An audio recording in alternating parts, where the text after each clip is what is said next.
When I first started playing the game, there was a player that everybody wanted to play like and a player that everybody called the best player in the world, and his name was NiKo. Now, back in 2016, when he was making waves on mouse sports, he was dominating everywhere he went, and everybody wanted to see him on a good team. Nowadays, we have a bunch of young players that are like this. For example, I think of Donk, Monesi, even Jimmy perhaps. All of these players who are young up-and-comers that everybody thinks has the potential to be the best in the world. And so today I'd like to take a look at NiKo's game from the quarterfinals of the PGL Copenhagen Major, where he got the chance to play against some of the new kids on the block on mouse sports, and we'll take a look at how he dominated them on Inferno right after a quick word from our sponsor. Today's video is sponsored by SkinsMonkey. SkinsMonkey is a site where you could trade skins that you already have to get some skins that you might want. That way you can hop into your next game with some fresh new skins. All you have to do is log into the site through Steam, put in the skins that you don't want anymore, grab the skins that you do, and then click trade. Trades happen almost immediately, and any balance that you don't use in the trade will roll over for a trade that you might do in the future. Right now you can get a free $5 if you were to use code Austin on the site, and if you were to use my code, you would get an additional 5% on top of the 30% deposit bonus. So let's say if you deposit $100, that means you would get $135 if you use my code to deposit. So make sure you guys check out SkinsMonkey, and let's get right back into the video. So here we have it. It's the first ever demo review that we're doing of Inferno on the channel, and I'm very excited to do that because I think there's a lot of tactical things that you can look at on Inferno. Even though I don't like how the map plays while I'm playing it, I do enjoy the way that the actual macro of a team plays out. So we're going to look at NiKo. NiKo, of course, one of my favorite players to watch of all time. I still think he probably is the best rifler in the world, even though there's a lot of other potential players that come to mind these days, but I still think NiKo takes it. But here we have it. He's gonna get the P250 drop to him on pistol round, which kind of is important to note because that's kind of what you do. You set your best player up with the best gun. And again, I typically don't like to watch pistols, and I say that every time, but I do want to watch this one and highlight how they put a bunch of faith in NiKo to open up the rounds. As you can see, it's a pistol as old as Inferno is. Basically, you have the P250 poke, prod the angles, and try to figure out if there's a stack going on. Unfortunately, mouse sports has already flanked because they've taken too long, something that happens a lot on Inferno. Now, since this is the first time that we've talked about Inferno, there's so many things that I want to discuss. I love this map tactically. I'm just not a big fan of the way that the map has changed, but these elements of what happened in CSGO, the way that rotations work, the way that executes work, everything is still the same. It's just the way that you actually do it is different, and it doesn't feel good. I mean, there's a world where Inferno ends up coming back to what it used to be back in the day, but you know, we'll see what happens. Either way, I still do know quite a bit of Inferno, so you guys are really in for a yap session today because NiKo actually specializes in banana, and I don't know if you guys know this, but when I play on my team, I'm actually a banana player as well, and I also play B just like NiKo, so everything that he's going to be doing in this game, I do myself, so I have a lot of insider information that you guys might like to know. Now we're going to skip this round since it kind of just devolves into unwinnable clutch for Mr. Hooksy. I say unwinnable, but it's just unwinnable for him. I just like to give Hooksy a hard time. I don't actually think he's a bad player. Anyway, so we're gonna see something here, which is pretty common on Inferno. It was really common in CSGO, which is the second round force buy. Now, you don't see this as much as you used to. Granted, let's just discuss one thing before I get too ahead of myself. They're only really buying because they got the bomb down on B last round, which meant they have enough money to get guns and utility. That's something really common on every map, not exclusive to Inferno. But what is exclusive to Inferno is previously force buys, and I always say previously referring to CSGO, would be pretty common on this map since it's the same thing as Nuke, where you have a lot of close range angles. For example, you could play half wall, sandbags, corner. I mean, even coming into the site, you have oranges, CT. Let's look at A. You have this new cubby, you have the old cubby, boiler, apps is literally a shotgun magnet. I mean, all of the site angles are pretty close range. I say all this to say, force buys are pretty viable on the CT side as well as the T side because these angles, or I should say these ranges really favor the SMGs, the pistols, even shotguns, and so it's very common to see that. Now, of course, we know that mouse sports are aware of this possibility, so they're going to be throwing counter utility, and they're going to treat this like a gun round because, well, quite frankly, it is. Now, I did say that before you would want to trust NiKo with your primary rifle, but the only exception to that would be if you have Monesi on your team. Let's be honest, I would give it to Monesi if I was NiKo. But what is kind of weird about a round like this is that I understand the idea of mouse sports wanting to play confident because this is their first major quarterfinals, and they want to, you know, not be nervous. You don't play scared, you don't play nervous. It's all normal stuff. What isn't normal though is exertion walking through this smoke. Now, I'm a B player myself, and I'm not gonna lie, I understand why he would want to do this. He thinks he has to read. He thinks that since it's a 4-spy, they're going for a little bit of a set play, perhaps an ace, you know, an A wrap with the arch smoke, library smoke, and just going A. Very, very, very, very common. Exertion's probably done this play thousands of times in scrims and even in matches, and it's probably gone very well for him. The problem is that that's not exactly what's going on. NiKo's one step ahead of him, and he's holding for him because, of course, NiKo is a B player himself. So Exertion goes for an aggressive play. Again, trying to be confident, trying to assert the fact that we're not afraid of you guys, even though, you know, we're new to this and you guys have played thousands of matches. This is not your first time being in the major playoffs. That's the word I'm looking for. It's not your first time being in the major playoffs, and unfortunately that goes a little bit too far this time. Now, what is very unfortunate is Brawlin also has a little whiff there. What is very unfortunate is that round is very necessary, especially given the fact that CT economy is so brutal. So with the economy broken, we do know one thing, which is that now mouse sports are going to be on a 4-spy. And I did just mention that on 4-spies, what's something you really want to avoid is, the mini map is so sad, that you want to avoid apartments, and you also kind of want to avoid banana, because these close range guns are going to do a really good job at destroying you. Look at, they're buying 5.7s, no deagles. It's important to note that the pros are not buying deagles, so please stop buying deagles on Inferno. You're not going to hit a 1 deag. If the pros don't think they can do it, you can't do it. Buy the 5.7, it's so much better. That could be one takeaway for you this demo review. Buy the 5.7 more often. Anyway, so the point of course, me telling you that all of these things about not going into these areas is because it's going to be kind of hard to go to a site if you can't go those areas, right? Not correct, because actually what you can do is you could just go arch, or we call this arch in America, or in North America I should say, but you guys call this long in Europe, right? So they go long. Why? Because those ranges are very favorable for the guns, of course, that we have on the T side against a 4-spy. So that's what they're going to do. NiKo, of course, from his perspective, is going to go ahead and throw the banana utility. Now, this is just step 1 of conditioning. I love to talk about conditioning in my demo reviews, and you guys know that. So what is he doing? He's mollying top car, he's nading corner. Why? Because anybody that stands corner, perhaps, you know, there's no opera this round, but maybe a guy did have a deagle and he's looking for a little cheeky 1 deag on somebody walking up banana. He's going to eat that nade. And eventually, you're going to just get conditioned to not play corner. So the one time that NiKo does want to walk up, there's nobody holding him. Because they know that if they stand there, they're going to get naded. So he doesn't even want to bother. He's like, you know what? I could, like, later in the game, you will see this, I'm sure. Their opper Mr. Torzi will start B, and he probably won't start corner. Now, he might. That's always going to be player's choice. But there's a good chance that he won't. And the reason is because NiKo's always nading corner, and that's just free damage for NiKo, and they don't want to give that up. So since we just discussed this, we're going to be playing against the half-buy. They set up the mid-smoke, which I do love this little mid-smoke here. Let me just explain this like a nerd. The point of the smoke is that, let me go to in slow motion, is that it actually covers off both sides of mid here. So you can go to one side of mid without the other one being able to see. And it's just a clever little idea. So that's what we're going to do. They want to be careful of boiler. That's why they've mollied it and now naded it. They don't want to die to it. And then they're going to come through together. Again, big emphasis on coming through the smoke together, because they know that if they... All right, NiKo, all good. They know that if they don't, they could be running into somebody holding the smoke here, and obviously that's how you lose 4-spies.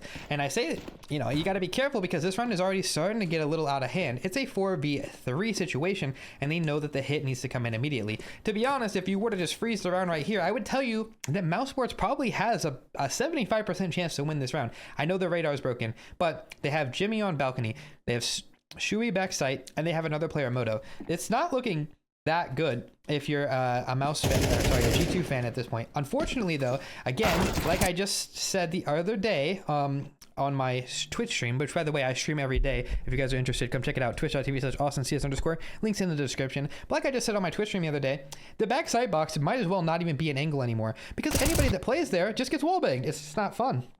Not a good spot anymore, and that's exactly what happens. They get taken apart, and there you have it. The round is no longer scary, and it's just over. Now, what did NiKo do in all of this? Pretty much nothing. Now, this is something that we've talked about before when we were watching oppers, but this is also something you can learn just in general. What is something that looks like is happening here? You would call this baiting, right? NiKo doesn't want to go in first. It doesn't really matter as much in this instance because it's a 3v4, but the idea being, if they were in let's say a 5v5, NiKo is your dedicated banana player, right? So we assume, and of course Mouse assumes, that if NiKo is alive, he's towards this area of the map typically. So if NiKo runs in first and dies and they're like, wait, that's NiKo, they're just going to assume banana's clear because NiKo's the banana player. It goes back to nameplating. It goes back to conditioning. So probably based on the way that G2, I should say, has practiced, they want to make sure NiKo doesn't get spotted. It's just their protocol. They want to make sure NiKo kind of is the trade fragger. That way, if m0NESY dies or whoever else dies, they're like, wait, that's not NiKo. There's a chance that he lurked banana, and there's a chance that they're going B still. That's kind of the idea. It doesn't really matter as much here because, again, it's a 3v4, so it's not likely, and Mouse knows that. But I'm telling you that in the grand scheme of things, that is something that they're looking out for in other rounds. Another round here, and what's important to note, and you might be interested, is let me rewind this, is that this is a full eco round. Now, let's rewind just a second again and look at what Brawlin throws. So we're going to look at Brawlin's POV just as a side thing because NiKo doesn't really do anything this round. He comes up here and he smokes off. This is the new Furia smoke for those of you guys that played CSGO. This is the Furia smoke, which basically was an old-fashioned car one-way that would let the player peek here and it would put out the molly. It's pretty strong, but of course they know that they saved one gun. So what's happened here is Brawlin's throwing this smoke to give the illusion that perhaps the saved gun is at B and he's going for a pick. That way, they're worried, when in reality, the saved gun is actually in apartments, and, you know, hopefully that he can get a kill. They only have one gun in the round. They're not going to win it, but if they can get a kill and save another gun, that's really all they want. Now, with that smoke up, of course, NiKo's holding it. They're spamming it, making sure nothing goes out of hand, and also what's important to note is that he is staying out of banana while HooXi is in with the MAC-10. Now, of course, NiKo is the banana player, but HooXi will go in this round because he has a MAC-10, so he can farm money. For those of you guys that don't know, if you kill somebody with an SMG, you get $600. If you kill somebody with a rifle, you get $300. So you can farm eco kills and also farm money. That way you can have money in the future and also afford ops. I know most of you guys that are watching this are probably higher level players and you know that, but some people might be new to the game. So I'll just let you know on that. And another thing that they want to do is, since of course all pros understand the economy, they know they're on full eco here. They know they have a save gun and that's about it. So they're probably just going to hold tight. They're going to send HooXi in to poke to see if is it a B stack. If yes, then they go A. If no, then they have the site because HooXi just took it. So obviously, NiKo's going to come and hold the long range angle that the MAC-10's not going to be able to hold for HooXi. He hits a nice little one tap just as advertised. NiKo, again, still one of the flashiest players in my opinion, and the site will fall. Not to overanalyze a full eco to death, but you know, pretty much that's all there is to it. There's not a lot going on here. Yeah, I wish there was more to talk about, but enjoy another NiKo kill. Here we have it, finally a full gun round. Now, HooXi still has the MAC-10, which means that we can get up to some shenanigans. HooXi wants to go towards fast banana. He's actually smoked car off. Now, because he's doing this fast, aggressive banana play, NiKo doesn't need to be in banana. And as a matter of fact, he shouldn't be in banana, because if he is, where is he going to stand? He's going to stand down here and what? And get nade stacked? No, thank you. So we'll just let one person go in. That's typically how banana has always worked, is you don't really want to send more people than you have to in banana, because if you do, if they nade stack, they're probably going to do damage that. Whereas if there's only one person in, he can pretty much do a good job at avoiding getting nade stacked. For example, if you're a B player, you're going to call nade logs, and if there's somebody logs, he'll die. Now the solo guy will probably either not stand there or he'll play one of the sides, so you have a 50-50 chance of killing him. But if there's two people in there, right, if there's two people in banana, one guy here, and they say nade logs, every time they're going to get a kill, right? Because that's just how it works. So by putting more players in, you're actually increasing the likelihood that somebody dies or takes a lot of damage to nades. So that's why you're seeing NiKo stay out of banana while HooXi goes for some crazy stuff. I don't even know how he does this. I mean, to be honest, fair enough, that's going to happen. Of course, they don't have head armor. I mean, this is all calculated to an extent. I mean, HooXi knows that the buy is, you know, the first buy, they're not going to buy head armor so they can get an extra smoke, and then the MAC-10 is going to be kind of silly. HooXi runs to a smoke. NiKo doesn't actually even do a lot right here on this round, except for come in late and just kind of secure it, and that's going to be it. I mean, the round gets won by HooXi. They're going to hunt some exits, and they're going to find all three of them. So we know we're playing against the half buy again here. Now, NiKo, of course, is going to molly towards top car. He's looking for that little boost. In case you're wondering, why is he looking up there? There was a boost in CSGO and still in CS2 to this day that was called the Fallen boost. Now, what it was is, of course, on this corner here, what you would do is you would boost a player like this so that he could see heads over the half wall. And of course, on a half buy, this is still going to be very strong considering the Deagle can hit some crazy one taps. So NiKo's pre-aiming that because he's NiKo, one of the best players in the world, if not the best rifler still, in my opinion. And he also is making it a point to not go in too early. Because again, we know we're playing 5.7s, potentially MP9s, Mag 7s. We don't need to go too fast. I don't actually know if that wall is spammable. I feel like it might be, but I don't think so. So they're going to take towards top car. Now, we don't want to overcomplicate a round like this. This is something that, you know, you'll see a lot at the top level. We don't need to overcomplicate this. We know the situation. They're on a half buy. Let's just do a B exec. We'll molly site, we'll smoke everything, and what's the worst that can happen? Well, the worst that can happen is that their other team is just on a full B stack, and they're pretty much playing to counter this exact strat. Now, I don't know what happens here. And I don't know why they decided to go A. They must have just had to read something was too quiet. It could be anything. You know, this one is something I don't know. They either Hooksy said, I don't like this, we gotta leave. I'm not sure what happened, but they have the read to leave. And of course, while they're leaving, NiKo is still gonna lag behind because again, let's just say if somebody were to be in a bracket stack here, if Mouse was in a bracket stack, NiKo doesn't want to get spotted because blah, blah, blah, blah, blah, nameplating, you guys get it. So we're gonna go away, run into pretty much nothing except for Jimmy, who outplays NiKo. Granted, NiKo was ready for him. They clear everything. They're like, wait a minute. NiKo's like, we didn't clear halls. He could be here. He could be here. Wait a minute. And he was there. Very unlucky for Mr. NiKo. All right. So far, you're probably thinking, Austin, now why on earth have we picked to watch NiKo? He hasn't done anything. Well, not yet. He hasn't. Just wait. Just wait. So what do we have here? We have a double mollies for G2. This time they wanted to assertive banana control. They said, you know what, Mouse, we've been letting you kind of do whatever you want. You haven't taken it, but we haven't really been making you feel uncomfortable. But today, this round, we're going to do that. So they come up into banana, they molly corner, molly sandbags. Of course, what's the only option for Mouse? They have to leave. And if somebody were to get trapped here, they're just as good as dead because, of course, they're going to get stuck in the mollies and they're going to have to, well, fight to their death or try to run away and burn to death. Sometimes these things happen. It's nothing that you can really do as a B player. Sometimes if you play aggressive, you get punished, and that's just how it goes. That's how IGLing at the top level, unfortunately. So here we have it. We got the kill, and we know, of course, because we got the kill. I'm sorry that the radar doesn't update. I really wish it would. So we know because we got the kill. I gotta pause, unpause. What's going to happen? Well, we have 2 B players. This is just typical Inferno. 2 B players and 3 A players. One's Arch, one's Lane, and one's Apps, right? That's the most standard that you can get. Well, if one of these players were to just disappear, you have until the other player rotates from Arch, which is about, what, 5, 6, 7, 8 seconds. So you can set up your execute and pretty much throw it, and you guarantee that the rotator is behind this smoke. The guy on site is on an island. And I'm not just saying that because that's what we see here. That's just how Inferno works. And they know that as well as I do. So they're going to do a quick B hit because they have the timing. And they're even going to go through the smoke because they don't care. They know that there's only one guy on site. What's the worst that can happen? Now, what do you see? NiKo just flashed in the smoke. Now, why would he do that? That's just troll. Why would he do that? Let's rewind. No. We didn't see that right. Did he just right click it? What, is he a noob? Why would he do that? Hold on. Let me watch this again. Mr. No Hands NiKo. Somebody take a screenshot of that and tweet that. That'd be funny. If you ever had a bad game, you could tweet that. Don't do that. Please don't do that. It wasn't my idea. So what's he doing? Wait, did he just right click that? Hold on. Yes, he did. And you know why he does that? I'll explain it to you. Because it's actually meta, and it has been for a long time. So, not to overanalyze and explain again, but here we have it. NiKo's going to right-click a smoke, or a flash in the smoke. Why? Because if you ever watched Inferno, what happens? Well, I'll tell you.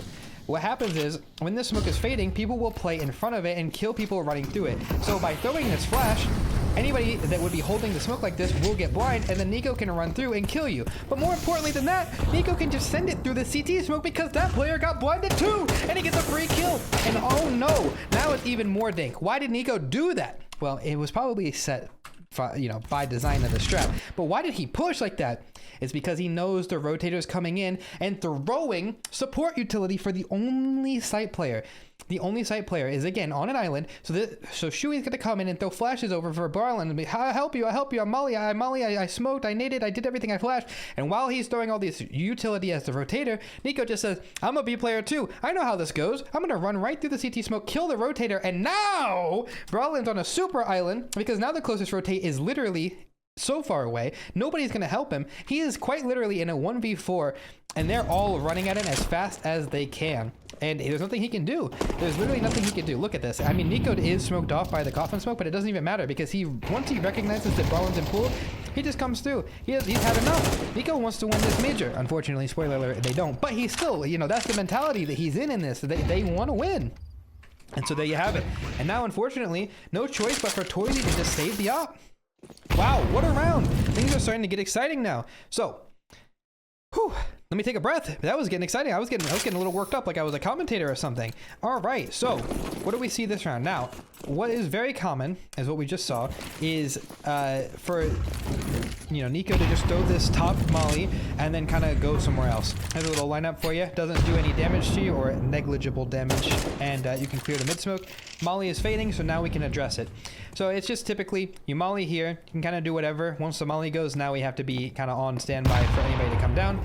There's the nade. You see they're staying very timid towards banana because they want to make sure. Oh no, I reset the...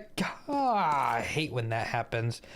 Anyway, my point still stands. They reset, or they stay kind of in this area of banana because they want to make sure that if any nades were to come in like this one, they don't eat it. Very, very tactical. All of this is planned. For example, let me break it down even further. They molly. Now, of course, Brawlin's waiting. He knows that they're going to stay out of banana because he knows he's going to nade. So he waits for the molly to fade plus a couple seconds to where they're like, yeah, he probably would have already naded. And so then he nades, but they're probably thinking in their heads like, okay, he's going to wait extra long. So let's just wait until we see the nade before we go. Wow. Top level mind games are interesting when you look at them, aren't they? Anyway, so what do we see? Torzy plays corner. Just like I said, he probably wouldn't, but he still did it anyway because, again, player's choice. He can still just do whatever he wants. And of course, they molly corner, no op today. And off of that, he probably got ticked. I should double check that. But they definitely have an inkling that he's there. He gets flashed off. Opper shoots. Now, rule of thumb, and we talked about this on another map. I think it was Nuke. But if the Opper shoots, you just go to the other site pretty much right away, especially on Inferno, because what typically happens is the two B players will stay B and the Opper will come here as an addition. So the B players will just play 3B with your Opper, and you'll see a bunch of versions of this. You'll see a setup. If you've ever watched Pro CS, you might have seen the rifler that plays right here. The Opper is posted from CT and somebody is holding a coffin flash, like a classic coffin flash. The most classic 3B setup I could think of. Anyway, I tell you this because as soon as Torzy shoots, they're immediately assuming there's only 2A. That's what they're going to assume. Now, of course, Mouse knows that they're going to assume that, so there actually is only 2B. This is a new meta, not quite old meta, but it's new meta where you just have your Opera become a B player, kind of play some mind games with the rotations. It's the counter the meta of the meta, and you understand, it gets kind of dank, but you see off of that shot, like I just said, they're going to go towards A. Now, I have previously watched this demo, but I don't remember every single thing that happens, but these are just standard reactions. The Opera shoots, you got to go A. Why? Because where can you go if there's no Opera? You can go Arch for free. I mean, look, who's going to hold it? You smoke these things and the Opera can't hold Moto, so what? You're just going to go and wrap A. There's nothing you could do. And that's pretty much exactly what's going to happen. You're going to see they give time, and they pressure towards A like they're going to. This is, again, top level mind games. They're even playing with me. They're going to pressure like they're going A. Now, of course, this is all planned for. Now, believe it or not, this is all still planned for by Mouse. That's the reason why they only started 2B and had a third player there. If they would have started 3B, like I said, old meta was, and what G2 assumed, well, what had happened was when this pressure comes in, these 2A players would have been scared. They would have had to have a rotation come, and then they would have went B anyway because there would have only been 2 there. But we just skipped a step, basically. That's all that happened. All of this is the same end result. We just skipped a step, and they're still going to end up going B. Now, the smoke gets dropped here. And now, I will be honest with you. I don't think that they're expecting Torzy here. Because why would they smoke off the Opera? Like, why would they have their Opera just sit here and look at a smoke? I wouldn't have expected this. So honestly, from Mouse's perspective, I love this round. I love everything about it because they're really just playing against something that G2 is expecting. Like I said, they would never expect this. They would expect 3. And so that's why they put the A pressure to pull 1 back so they could go back B, right? That's exactly what's happened. That's exactly what they wanted to do. But Mouse skipped that step because they didn't have 3B, so they didn't need to rotate. So they were never out of position, which means they wouldn't expect the... oh my God, it's just crazy. It's just crazy. And like I said, now that I'm IGLing, just thinking about all of this, it's just like, you can kind of just do whatever and they won't always be ready for it. Hit comes in, NiKo runs through the smoke, of course, and will get off because, again, we really weren't expecting that. And to be honest, they were probably completely surprised to find him there. Unfortunately, though, it's not enough. And they're going to have to save regardless because they couldn't hold. Torzy saves the op as expected. And wow, we have a really dominant CT side here. So let's get a look again from our boy NiKo. Now, I've skipped a little bit. Sorry about that. All right, so NiKo's going to start the round. He drops the bomb in the safe spot, which, by the way, just a public announcement. It's okay to drop the bomb, guys. It's fine. as long as you don't drop it in a dumb spot, it's fine to drop the bomb, because as long as you know it's safe, you can always come back and get it. It makes no sense to have the bomb somewhere in mid or banana or an apps, because if, like, let's say the apps guys die, the B guys have to go all the way over to get it. No, here at least it's safe. Even if the B guys die, it's safe. The apps guys can come back and get it, and then they can go back or whatever they want to do. It's okay to drop the bomb. People get really mad and tilted when you drop it, but don't listen to them. It's fine as long as you don't drop it in a dumb spot. Okay, so what's happened here? Well, pretty much the same as always. HooXi's gonna molly top car. NiKo nades into it because they know that he saved the op, so they're denying a pick. If Torzy were to step in that molly, even for a tick, just to try to get a pick, he would get naded and die. So he doesn't do that. Then NiKo smokes the mid molly just to make sure that, you know, that he can be here to support HooXi, since he knows that there's a pretty good chance they're gonna do some banana stuff. He flashes high to flash off the opper, and now he steps in banana. So everything is good. We're chilling. We get a nade dropped on corner. Now, what you will notice is that this is actually part of the conditioning. Now, I did say that Torzy wouldn't play corner. Now, I brought this point up because I wanted to actually talk about how he does play corner, but he plays it in a different way. Now, typically you don't want to stand close to the angle because it's just not as good, which is why they've been dropping the nades back here, because they're expecting HooXi to play farther back. Now, HooXi knows they're nading corner, so he's playing into that. He's playing up close, giving himself a worse angle objectively, but he is in a spot they are not expecting him to stand because he's going to get naded, making it a good spot. I don't know how to really explain it more than that. I think you kind of understand what I'm saying. So this is another common 3B start, which is, of course, to throw a late banana take. You don't do it fast. You wait, chill a little bit. And then once the mollies go away and the T's start to throw your utility, maybe they molly corner, they nade it, and they're getting ready to go up, then you throw the deep take utility. So Brawlin is smoked deep, and he's about to flash for his two players. Now NiKo recognizes this, and because HooXi already threw his molly, NiKo can now molly top car, which puts a halt to the take. Now, HooXi's going to smoke that molly, which will also pretty much make it impossible. He gets naded, and then he gets flashed. They're still going to try to send it down, but unfortunately the counter flash is in, and so the counter flash was thrown. NiKo runs up to try to take advantage of it, and they were never expecting the opera here, so he goes down. Again, these things look silly. Why would NiKo run into that? I'll tell you why. Because they're putting their opera in a spot that doesn't make sense by what they're expecting, because typically your opper would be the guy throwing this utility so the rifles can take down. Why is the opper the one taking down? If there's a bunch of smokes, that's not good for the op. Exactly. That's why they have him here, because they know that G2 knows that there's probably riflers, so they're gonna run up, and NiKo's like, an M4? I have an AK, I will one tap him, and then he peeks and gets dropped. That's a counter. That's literally a counter to the way that G2 likes to take banana, which makes sense, right? You understand? So that's why it's weird. Torzy, like, you would very rarely see other teams do this, in my opinion. I could be wrong, but I'm pretty sure this is specific to this team in this instance, because again, like I said, typically your opper would be throwing the utility so the rifles can fight, or your opper would be A and the other A player would be throwing the utility, again, for nameplating reasons. But I'm not sure. Either way, NiKo gets caught off this round by a good play from Mouse, and they will actually secure the round. Now, we'll go into the next round. Trust me, NiKo is about to have an absolutely lights out performance. You're just going to have to hold on a little bit longer. All right, so what do we see? Fast banana control. Again, we just talked about this earlier. Before, what happened? NiKo did this with HooXi, and it was fast. Now, because he's conditioned it with HooXi, they're expecting that if they throw this fast utility, there's two banana. They're probably calling that, but it's really just NiKo, because they're going to give him the respect, because the last time they did it with two, this time they did it with one, but of course they're just going to expect that it was two, so NiKo can be here, which means HooXi can be towards A, and then they can do fast A stuff instead, and it just looks like the same default as before, but it's not. Unfortunately, hold on. Oh, this is also something that happens. I forgot that this was this round. Unfortunately, Hunter got opt is what I was gonna say, but or he got rifled. I'm not sure. Yeah, he got rifled.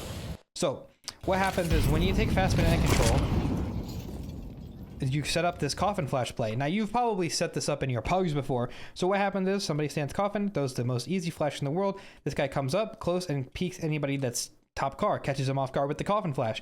Now NiKo, of course, is aware of this possibility, which is why he's standing here. Now, I haven't had the pleasure of talking about good flash, bad flash. I know it sounds like good cop, bad cop. It's good flash, bad flash. So what happens? What did Exertion just do? He threw the worst flash in the world. Why? Because he wants NiKo to hear it, So he looks away. And then when the flash pops, NiKo's going to turn around, and then the good flash is going to blind him. A good flash, bad flash. Boom, the bad flash goes off. Now the good flash is about to come in. Wait, hold on. Did they not do good flash, bad flash? Did I just explain all of this and it was not even the right round? Hold on, I'm about to go look. We gotta see. Good flash, bad flash is, yeah, bad flash. Oh no, they didn't do good flash, bad flash. That would have been the perfect round to do it. Okay, anyway.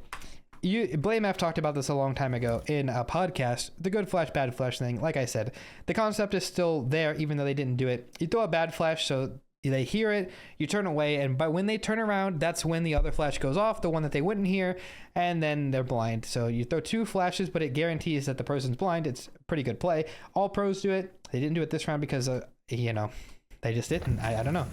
Maybe they're outplaying me, but they died. So NiKo, he gets the opening there, and now it's a 4v3. Of course, we, like I said, talked about this before, rotations are so far. They know that Brawlin's on an island. It's just how it's going to be. They know that. So they're going to try to take advantage of that as fast as they can. NiKo actually just shows his best version of a North American Molly, NA Molly Keck W.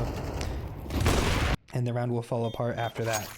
Okay, so we got another gun round here. I had to take a little break because I just trolled what I said this round, so I just watched it. We'll try again. So this round is a little different. Of course, NiKo gets hit with the deep smoke, so he mollies. And now this time, how have they already countered Banana? Before, they naded into the smoke, or sorry, into the molly, so nobody could peek. Now, the other round, they mollied after the molly. So Hooksy threw his, then NiKo threw his. And now this round, NiKo's gonna smoke into his molly. Why? Well, because from their perspective, a top banana smoke pretty much puts a halt to anything that they want to do, because now they're gonna have to go through this smoke in order to do anything. And obviously that's just not gonna happen. So NiKo knows that. He's gonna come through this molly here, and pretty much the fight is free. They're spamming a little bit, they're trying to do damage. They know NiKo's in here, but unfortunately, NiKo knows that they don't have anything for him anymore. Now he's keeping track of the mollies. What did we see? We saw 2 mollies get thrown. We saw 2 nades get thrown. He knows 2 mollies, 2 nades. He got nothing. So now Banana, I can just walk in, and it doesn't matter anymore. Now you will note that it is important that the B players, I'm so sorry that the radar is this, they're saving their smokes because, well, they have to. Brawlin actually just dropped his smoke to Exertion so he could rotate, because it's very important to cycle smokes on this choke point. Now, you know, Exertion has 2 smokes to throw. He's going to throw 1, he's going to grab the other one, and he's going to rotate. The idea being, the first smoke comes from CT. Now if he re-smokes it from Coffin, NiKo's going to know that. He's going to think that there's 2 there.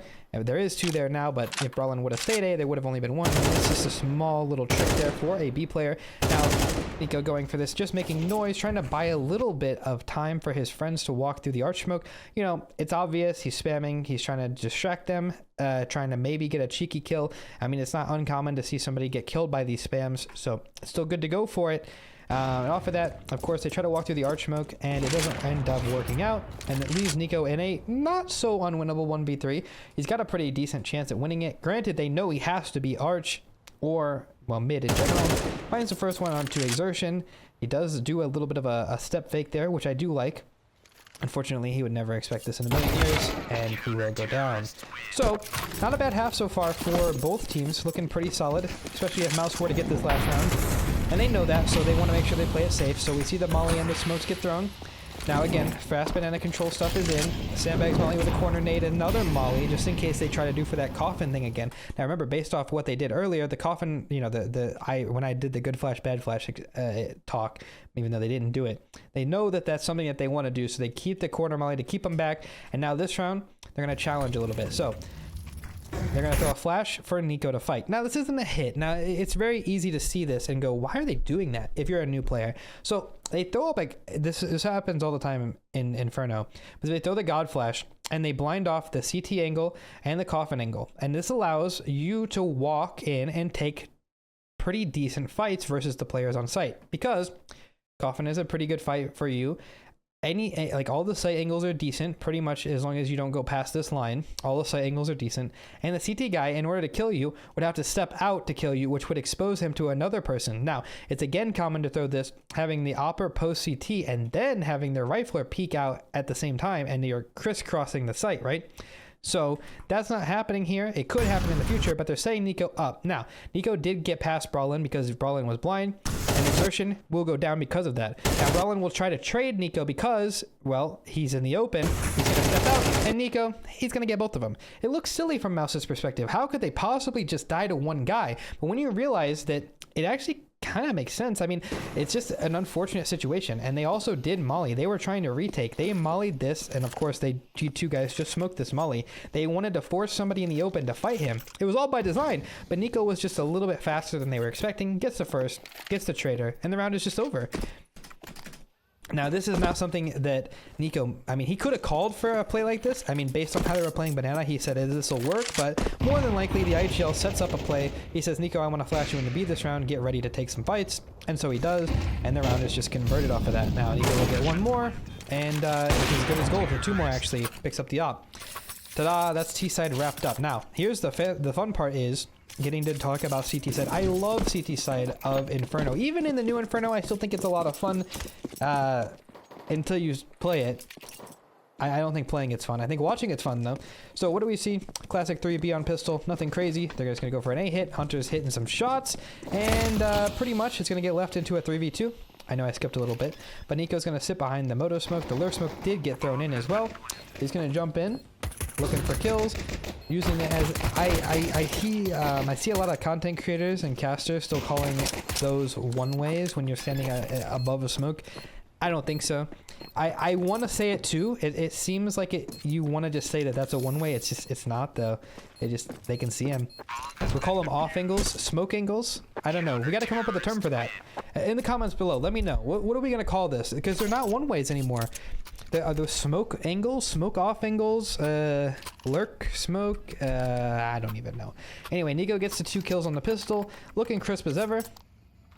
And we're going to see another round coming in here. Now, we're going to get 3B. I love when 3B happens because what's going to happen is we're going to take fast banana control. We're going to smoke deep, molly this, and NiKo's going to throw the flashes from sight. Down banana. Anybody in here either has to smoke this molly and hope that they don't die, or they're going to run through the molly and get flashed and die. It's pretty safe.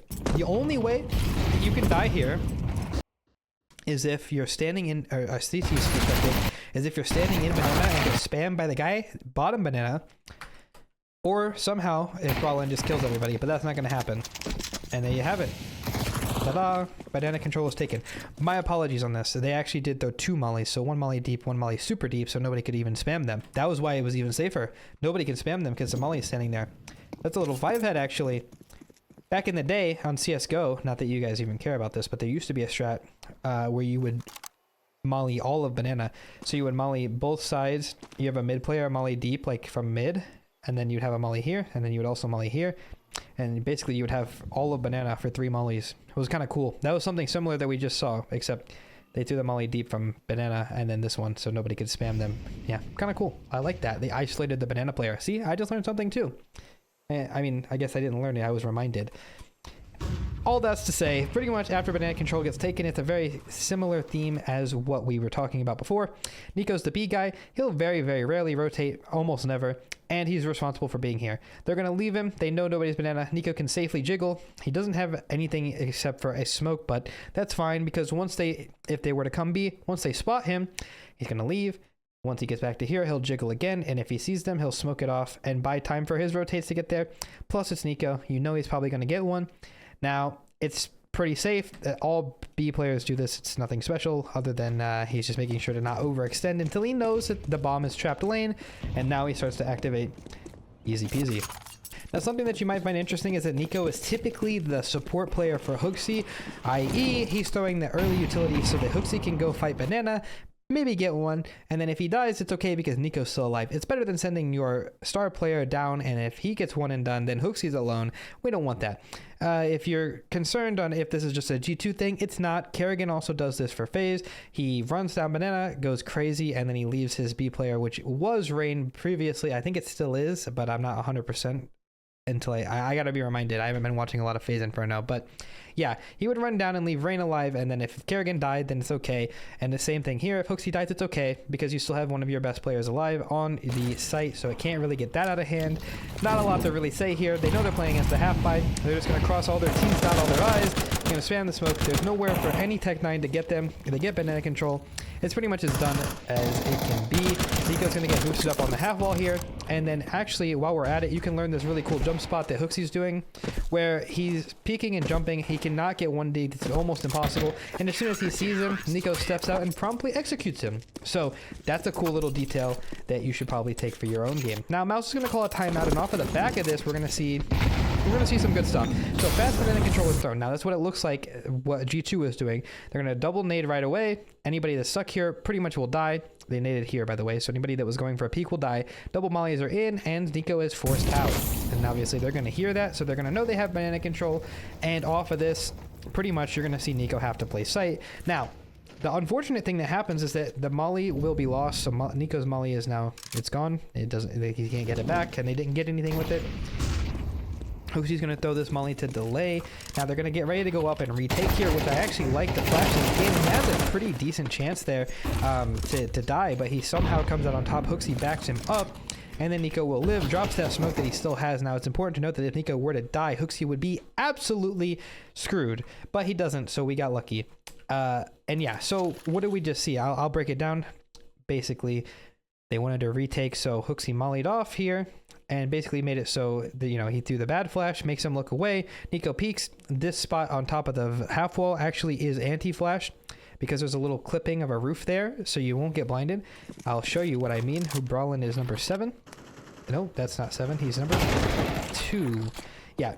So, you know, the reason why people aren't throwing coffin flash as much is because this little thing here that's in front actually does a really good job at denying the coffin flash. So this bad flash that they're throwing is actually good in CS2. So again, there's the molly to force everybody out.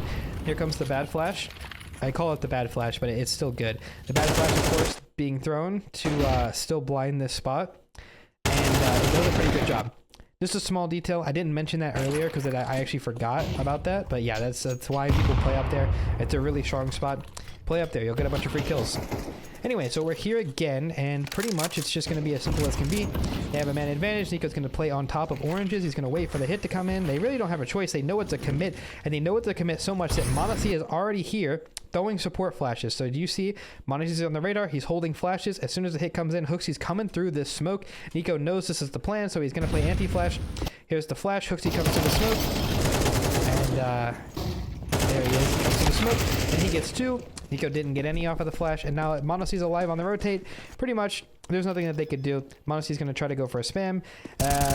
Almost hits it, and Mouse is in a very terrible spot, but unfortunately for G2, they cannot close the retake out. So, despite HooXi's best efforts there on a 3K that they don't win, you would be surprised, wouldn't you?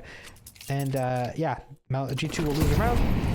We go into this next round here. Now, new Inferno is interesting. We're going to see Mr. NiKo's juggling a flash. Funny little thing you can do. You can actually drop an extra piece of utility over to yourself. You're going to start by smoking deep. He also mollies, and of course the point being, same as always, it's just conditioning. That way when they actually do want to take, you know, they get hit.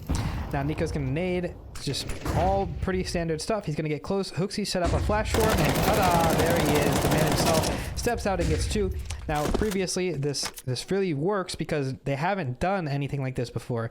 Now, I know there hasn't been that many rounds in the half. I mean, well, only 4, but they haven't really been playing up yet. And for the most part, you're not going to want to play up when you're playing versus a bad buy. Like, they have Mac 10s and Galils, so they're probably going to play sight most of the time, and Mouse knows that, so they're going to try to take advantage of it. They're going to try to go up, and they're going to try to pop. Now, G2 knows that they know that, so they're going to flash in, and NiKo's going to catch 2. And yeah, I mean, it's exactly how it goes. I mean, you know, they're just getting outplayed, and that happens sometimes. So off of that, NiKo's going to get boosted up. They decide that they didn't want to boost up NiKo. Instead, they boost HooXi.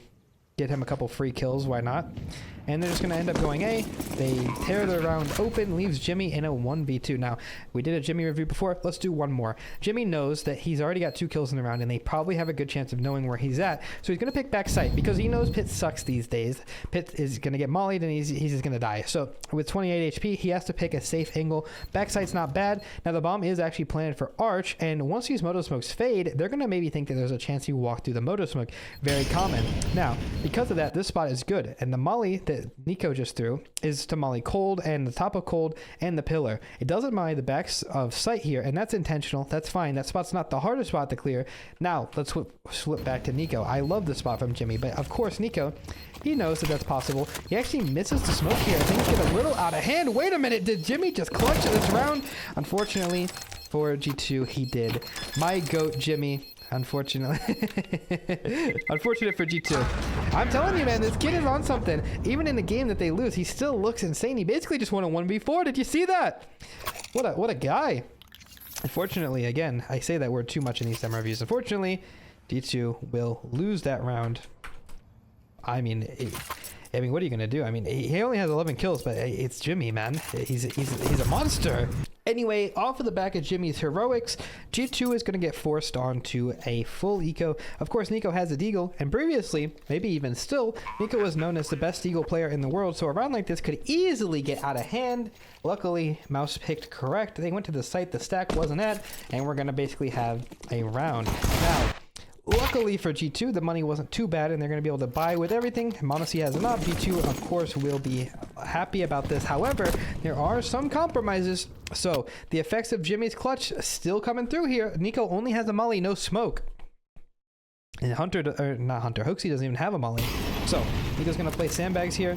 Decides that there's a little bit of a gap there in the molly he could potentially find a kill behind, and he's going to spam. He's feeling pretty comfortable here. He knows he's just applying pressure. Now, because of this pressure, and there's a second molly forced out, by the way, if Mouse wants to take a aggressive banana, they are going to have to throw the mollies to make sure that NiKo's not close, because they know he was, so they're going to have to do that. Now, Brawlin is the solo banana player. He plays the same role that NiKo plays and the same role that I play, so he's very aware of the tactics on the other team, so he's not going to overextend, and he's just going to kind of chill, just like NiKo would, because he knows that he's pretty much safe. Now remember, they do have the third player here, and m0NESY was opping corner. Why do they have the third player here? So he can throw support utility. Honestly, the third player is m0NESY. He's going to post corner. He actually legs Brawlin, and now off of the back of that, you know, they're in a pretty good situation. They're pretty confident that Brawlin's alone, because I mean, like, just from their perspective, what did Brawlin do? I mean, he threw he threw the molly, and then he flashed just now. Like, it's pretty obvious he's alone. In my opinion, I think he did a pretty bad job at selling that there was more people there this round, and that's fine. It happens. The CT smoke is in. NiKo's like, I'm not buying it, buddy. He's peeking by himself. Like, look at this. He's not afraid. And so the A hit's going to come in. Now, unfortunately, the G2 players are a little bit out of position here. Hoaxy just now got here. There's Brawlin, the banana player, sneaking through. They're not expecting this, and he's going to find a quick 2K. I could just show his perspective, but, you know, it's easier to look at the map. Now, because NiKo was big ballin' and he pushed banana so fast, they're already up mid, which actually does put them in a pretty favorable position to win this retake. However, it's up for debate whether or not they should. 2v2 on the A site of Inferno. I don't know, not that winnable as you would think, and especially with no kit, it's probably safer if they save. I mean, look at the money. It's not the best, is it? They can't buy, and at least m0NESY will have an op, so yeah, it kind of sucks, but you gotta save those.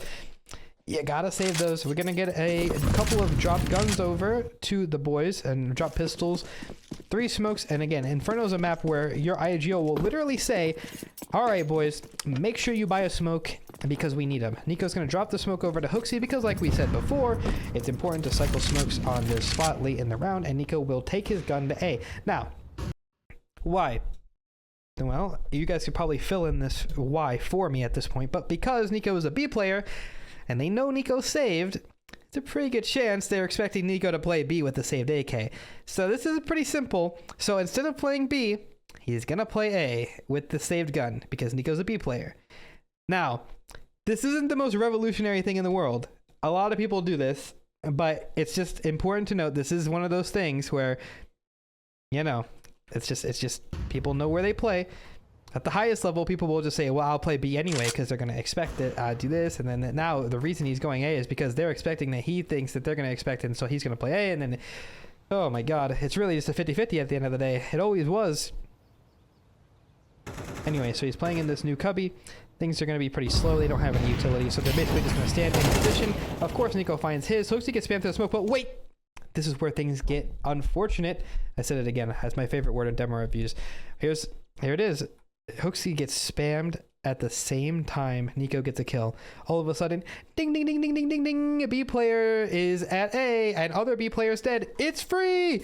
Go, go, go, go, go, go.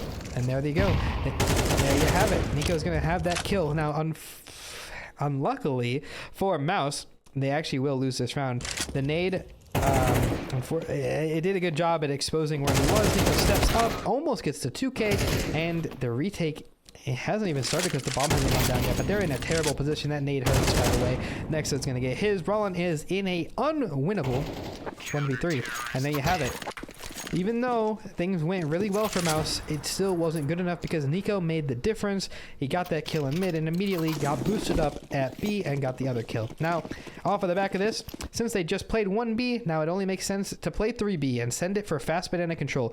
Now, we're going to see Mr. Modesty standing in the back door in the support utility, like I said before, because that's just typically what happens. Now, Mouse is actually calling for a fast bracket control, and Modesty's not in position, so this could actually get out of hand quickly, and it actually will, because what's happened is Hunter's forced Arch, and they know Modesty is probably at B because of everything that's just happened, so they're going to have a site. Now, 4v3 retake ensues.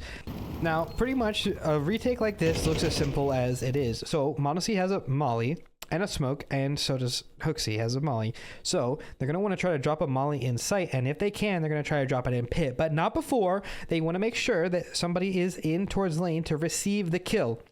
So I talked about this a long time ago, but you don't want to molly something if there's nobody there to catch them when they run out. Otherwise, there's no point, because once nobody catches them, they're just going to end up going back when the molly's gone. So you need somebody to be there to catch them when they run out. So it's no coincidence that Hooksy's gone in towards halls, because he wants to come here and he wants to molly pit.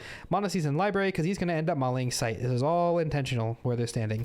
Now, any second now, the retake will come in, throwing the pit molly, and there, I mean, the kills they just don't go the way of G2. You're gonna have it on Shui. He's in a little 1v2. Hooksy's sticking it. It gets spotted, and it's just not enough. Modesty, by the way, wow, what a shot, huh?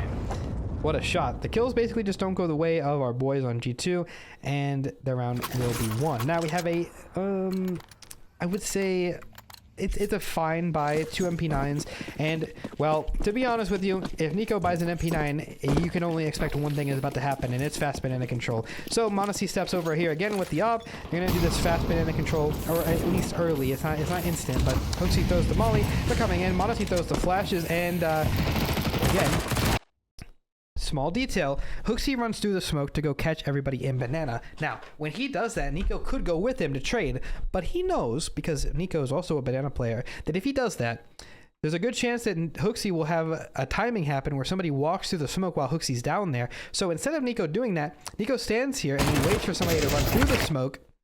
That way, when somebody does, they die because NiKo's ready for him. Now Hooksy's down banana and Modesty's still here. So even if they do kill Hooksy and they're like, we have to go B now, Modesty's still opping. What are they going to do? You know what I mean? He's still opping. But luckily, Hooksy will shut it down. A very good example of banana control. I love the way they did this, and it's pretty much all over from here. So when it's all said and done, NiKo has 23 kills. Actually, a very good performance on Mr. Hooksy himself. Lots you can learn from the B side of the map. They dominated here. I mean, like I said, Hooksy and NiKo were both banana players on T side and CT side, so this is just a banana masterclass from G2. Lots you can learn here. If you have any questions about this demo review, if you thought maybe Austin missed a couple of times on explanations, or you have some questions about New Inferno, it is important to remind you that this map is new, and so a lot of the things that I'm saying are probably alright, but with New Inferno, there's going to be some small things that are different that I might not have noticed, and that's alright. If you guys have any questions, make sure you ask them in the comments. I'll do my best to answer everything. And yeah, if you did enjoy this demo review, I'd appreciate it if you guys subscribe to the channel. We're almost at 30K on this channel. We actually might be by the time this video is uploaded. And I appreciate you guys for the love on the demo reviews. We only have 3 more to go for the major. We got the 2 semifinals and of course the grand final. And yeah, if you guys want to see more events after this, let me know. I feel like demo reviews are something that I can kind of just do. I really loved explaining CS and talking about it, and I've said this before in an outro, but I could really see myself being a demo review guy. Like, I really like doing this. So let me know what you guys think. Appreciate you guys as always. And yeah, that's it for me. Much love and that's it. Come check out a Twitch stream sometime. Bye-bye, guys.